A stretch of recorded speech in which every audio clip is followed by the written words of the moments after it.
మత ఉన్మాదం అనేటటువంటిది ఏ స్థాయిలో ఉంటుంది? ఇప్పుడు మన దేశంలో భగవద్గీతను అవమానిస్తారు, దేవుళ్ళను అవమానిస్తారు, హిందూ దేవతల్ని అవమానిస్తుంటారు. ఇవన్నిటిని మనం చాలా లైట్ తీసుకుంటాం, లేకపోతే తిట్టుకుని వదిలేస్తుంటాం. కానీ మత మూర్ఖత్వం, మత మౌఢ్యం ఉన్నటువంటి ఆఫ్ఘనిస్తాన్ లాంటి చోట్ల, పాకిస్తాన్ లాంటి చోట్ల, బంగ్లాదేశ్ లాంటి చోట్ల కొట్టి చంపేస్తుంటారు. అది ఇక యూరప్ లాంటి దేశాల్లో అయితే చట్టపరమైన చర్యలు తీసుకుంటారు. కానీ అక్కడికి కూడా ఈ మత ఉన్మాద తీవ్రవాదం చేరిందనడానికి సజీవమైనటువంటి సాక్ష్యం స్వీడన్కి సంబంధించినటువంటి వ్యవహారంలో తాజాగా 5గురిని అరెస్ట్ చేశారు.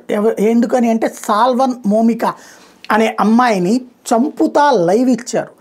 దారుణాతి దారుణంగా హింసిస్తా, చంపుతా, తగలబెట్టి చంపుతా లైవ్ ఇచ్చారు. ఎందుకంటే అమ్మాయి ఖురాన్ని అపవిత్రం చేసింది, ఖురాన్ గురించి తప్పుగా మాట్లాడింది అన్నటువంటి కారణంగా, అంటే దైవద్రోహం పేరుతో ఆమెను హత్య చేశారు. వీళ్ళందరూ మత ఉన్మాదంతో కూడినటువంటి తీవ్రవాదులు, వాళ్ళ మీద చర్యలు తీసుకోమని చెప్పేసి ప్రజలందరూ ఉద్యమించినటువంటి వేళ ఇప్పుడు వాళ్ళ మీద టెర్రరిస్ట్ యాక్ట్ కింద కేసు పెడుతున్నట్టు ప్రకటించింది ప్రభుత్వం, అరెస్టులు చేసింది. వీళ్ళందరూ కూడా ఏంటయ్యా అంటే వీళ్ళకి అమెరికా, బ్రిటను, ఇజ్రాయెలు, స్వీడను ఈ ప్రాంతాలలో పెద్ద ఎత్తున ఉద్యమాలు వచ్చాక కానీ ప్రభుత్వం స్పందించలేదంటే ఇలాంటి తీవ్రవాదుల పట్ల ఏ విధమైనటువంటి ప్రభుత్వ వైఖరులు ఉన్నాయో అర్థం చేసుకోవచ్చు.